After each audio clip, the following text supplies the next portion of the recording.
Okay, party people, today we're talking about the 5 most important things that will help you to create a successful startup. And remember, I'm always talking about when successful startups, it's not just the business side, although that's very important. That's one core, your career and your finances, but your entire life, all 5 of your cores. How do you run your life like a successful startup? So, all these tips I'm going to be giving you apply to all 5. So, let's go.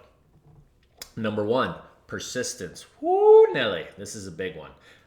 You have to have an unshakable belief, not only in yourself, but in what it is you're trying to create, what it is you're trying to get out there to the world. If you don't, you're dead in the water. It'll make all those times that you fail and you run into brick walls and there's obstacles that you have to pivot around, learn from, and grow from. It'll make those times impossible and you won't be able to push through. So you've got to believe in yourself, what you're doing, and that'll allow you to have this unshakable belief in being able to push through. All right, number 2, we're going to go with passion. Knowing your idea is a home run kind of ties into what I was just saying, but this is just so important, so I want to reemphasize it. Don't just follow, somebody else. Follow the herd. Like, know that whatever it is you're doing, you're looking into the future and you're saying, "This is where the world is headed. This is a great idea. I know that there's something here." That's going to allow for that persistence we were talking about to help push through.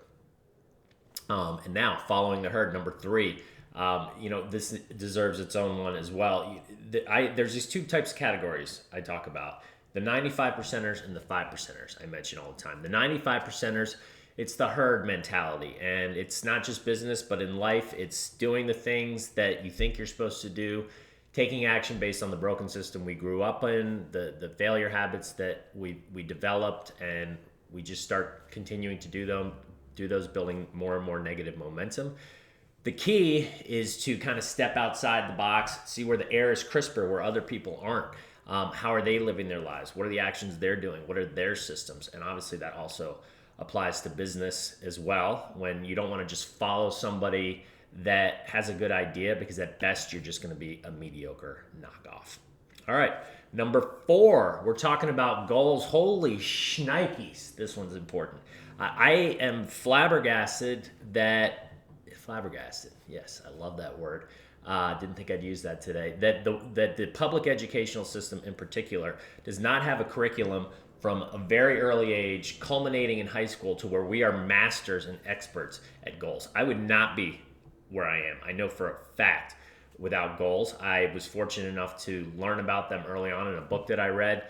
I've learned and grown how I do them, and it all ties to having a purpose, having a mission, knowing where you want to be in long term, mid-term, short term, and taking actions on those things every single day so that you don't get distracted by all the shiny, jiggly things trying to get your attention every day. You got to have goals, otherwise you're just a ship without a rudder, being pulled in this direction and that, basically a fixed victim, versus what you want to be, a growth owner.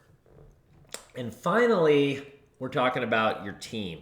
This is so important, and another one that I don't hear enough about in successful businesses and people that are able to create these massive, awesome things in their lives and for other people. If you don't have a good team, you're dead in the water. A book I read early on, it was called The Energy Bus, really cemented this into my head, and it was basically get the wrong people off the bus immediately and do whatever it takes to get the right people on the bus. And that just kind of has been my mantra ever since. And I look at hiring and finding new team members as a full-time job, as part of my job, as part of what I'm doing, versus this annoying distraction like, oh, I got to find somebody new. And letting people go way too long on the team that aren't pulling their weight, that are actually a cancer, that are helping build negative momentum versus helping the company build positive momentum. We actually just did a big restructure with our team, and it's already making a huge difference. And it's one of those things that's very easy to slip through the cracks and let go. People always have sob stories like, oh, I don't fire me. I got 8 kids. I got this. Well, you know what? If you don't get rid of the wrong people, and if you don't get the right team surrounding you, you're going to be the sob story. All right. So those are my 5 top things to make sure that you're going to be a successful entrepreneur of not only your business, but your life. I hope you take them to the heart. Go get them.